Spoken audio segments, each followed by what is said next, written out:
Hoofsteps echoed through the dark hallway. A crestfallen orange mare dragged herself through her home and into the living room. Her coat was scuffed with dirt and her blonde mane was disheveled and out of place. The pony trotted into the brightly lit living room.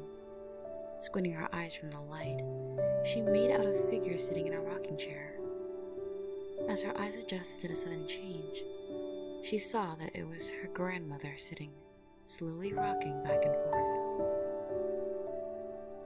With a sigh escaping her mouth, she spoke. "Howdy, Granny." "Oh, hello there, Applejack. How are you doing this fine evening?" Granny Smith said, giving her a warm smile. Applejack took a seat on the sofa. Taking her brown hat off her head, she sat it down on a cushion next to her as she replied, "I'm doing fine, I suppose.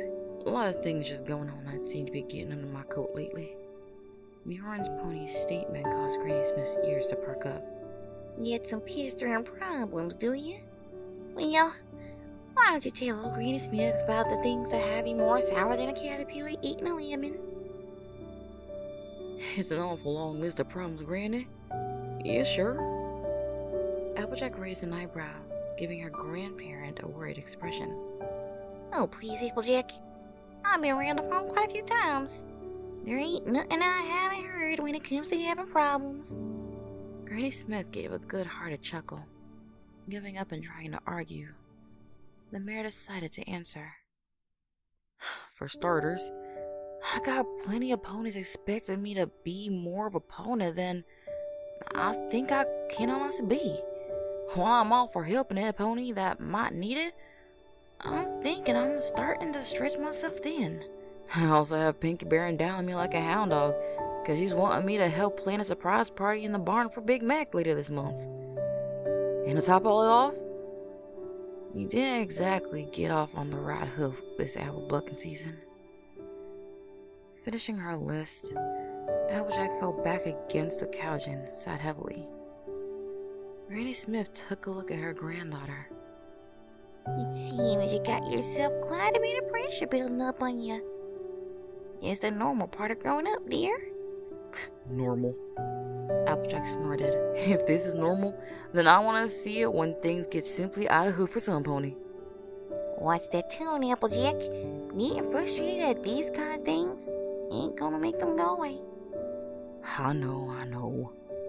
You just need to know how to tackle your problems, like your father used to." Granny reminisced. Applejack's eyes were fixed on the green pony in the rocking chair. "Like Pa?" Granny noticed that she'd gotten Applejack's attention. "Yep. Your father was something else. I can remember one apple bucking season. The crop was late in blooming, and we had quite a big debt hanging over us like bats in a cave. He had to make quite a few important and risky decisions for the farm.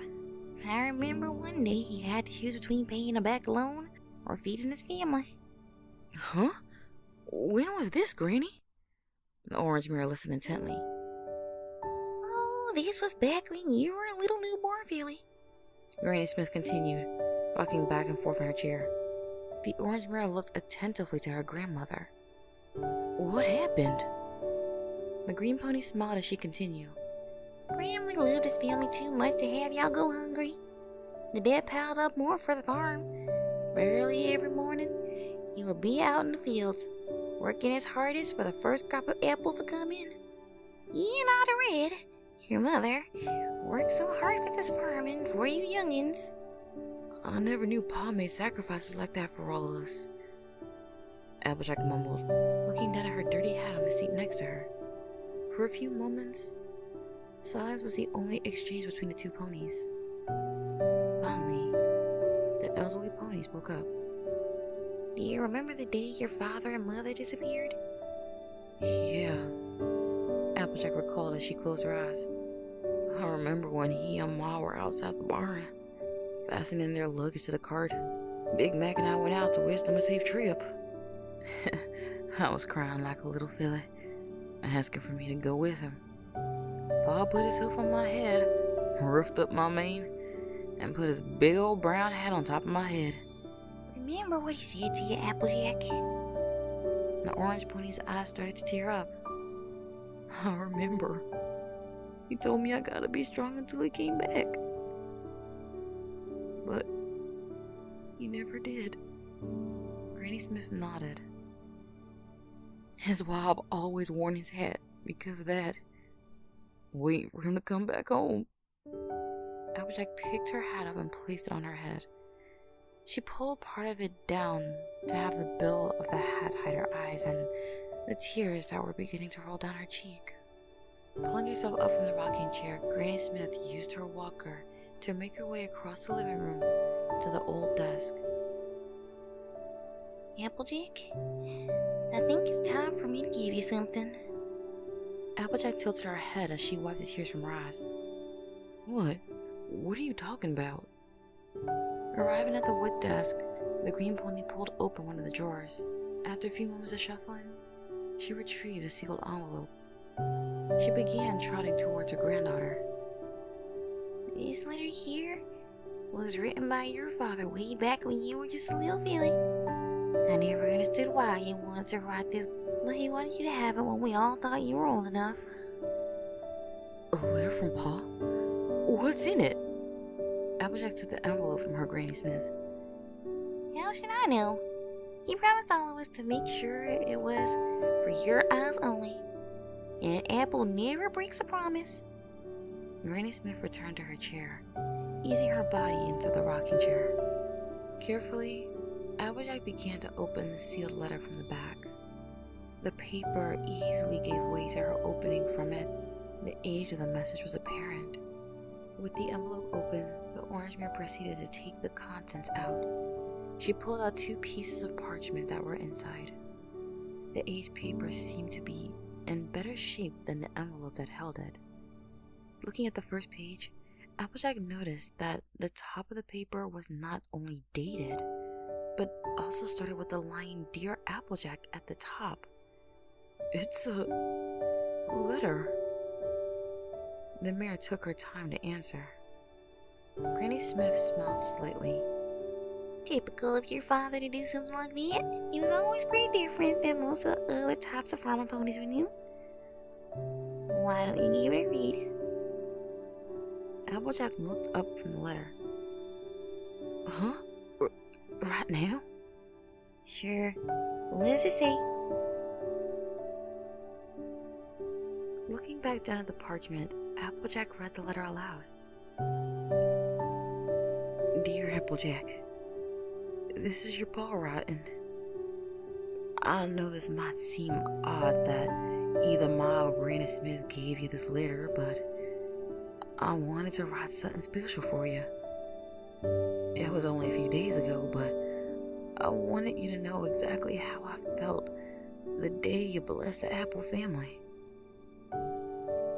Pausing, Applejack raised a hoof to wipe away a newly formed tear. A quiet sniffle echoed throughout the room. The green pony began rocking slowly in her chair. Oh, Brahma was always so sentimental. You did the same for your brother and your sister, you know. You would ride and ride every night trying to find the right words, as he called it. Oh, and how it would drive your mother up the wall. Like one time he... I can't read this, Applejack interrupted. Beg pardon? Applejack folded the letter back and placed it in the envelope. I said I can't read this. It's something that Pa wrote for me and I just can't. A warm, gentle smile appeared on Granny Smith's face. Well, dear, no pony's forcing you to read it. Still, thank you for giving me this, the orange mare said as she stood up from the couch. She placed the letter on the desk before turning to head back into the hallway. I'm gonna go get some shut-eye. I'll see you in the morning. Rest well, Applejack, Granny Smith said as she watched Applejack leave the room. Applejack retired to her room for the evening. However, despite her best attempts, the pony was unable to fall asleep. Her eyes continued to stay wide open as she laid in her bed. In her mind, the thoughts of the letter repeatedly pestered the blonde mare. Sitting up in her bed, Applejack shuffled around until she was out from the covers and off her bed. She began the quiet trot on the wooden floor, out of her room and back downstairs. When she reached the bottom floor of her home, she looked into the living room. With Luna's moon shining brightly outside, a dim light shone through the window and lit up the room. Applejack's eyes were quick to find what they were looking for, the envelope on top of the desk. Taking it, the orange pony trotted out of the room and into the kitchen. Turning on the light above the table, Applejack took a seat at the table. Despite everything, she was still hesitant to proceed with her plan. I gotta read this. Pa wrote it just for me, after all. Applejack tried to convince herself. Finally finding the strength to do so, she opened the envelope and pulled out the 2 pieces of parchment. She found the place where she left off and continued to read the letter from her father.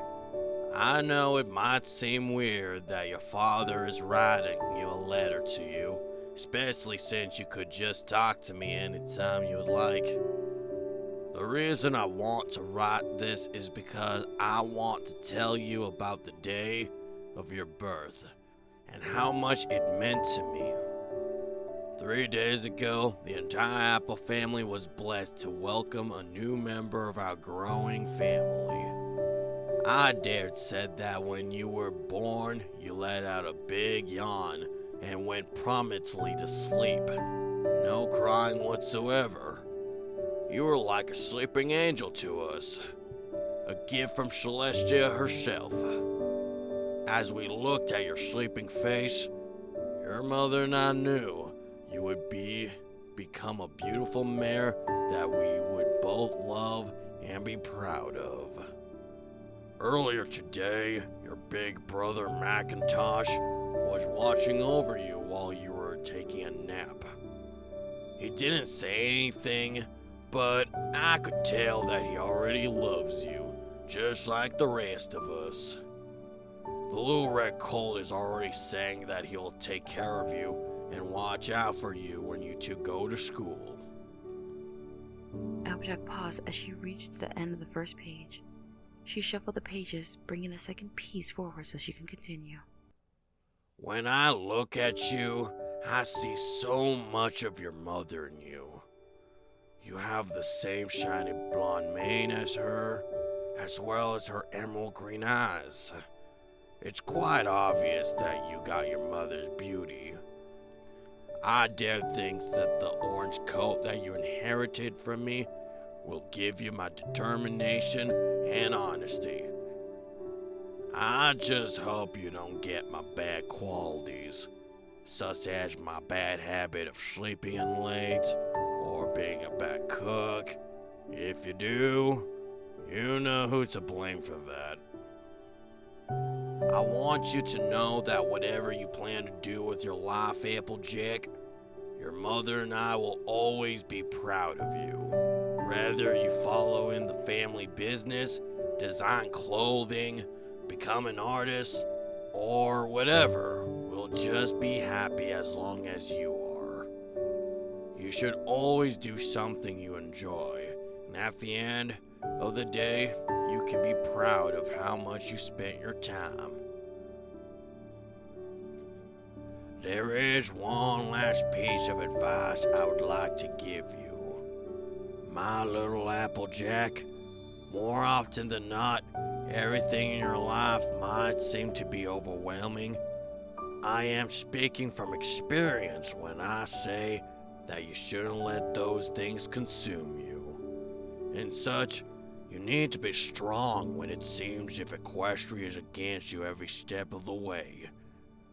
Your family is always there for you to support you, help you, and care for you when it all seems the worst it could be. And don't forget, I'll always be here for. If you need a hug, Applejack, I can help by being strong for the both of us. Love, Paul. Finishing the letter, Applejack placed the parchment down on the table. She used both her hooves to wipe the tears rolling down from both her eyes. Taking slow, deep breaths, the orange mare quietly spoke. I'll stay strong, Pa. Just like you told me to be. I'll be strong for the rest of us.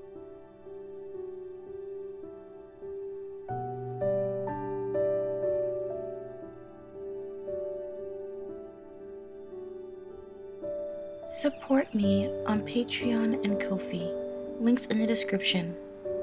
Thanks for listening and be sure to subscribe. Good night, every pony.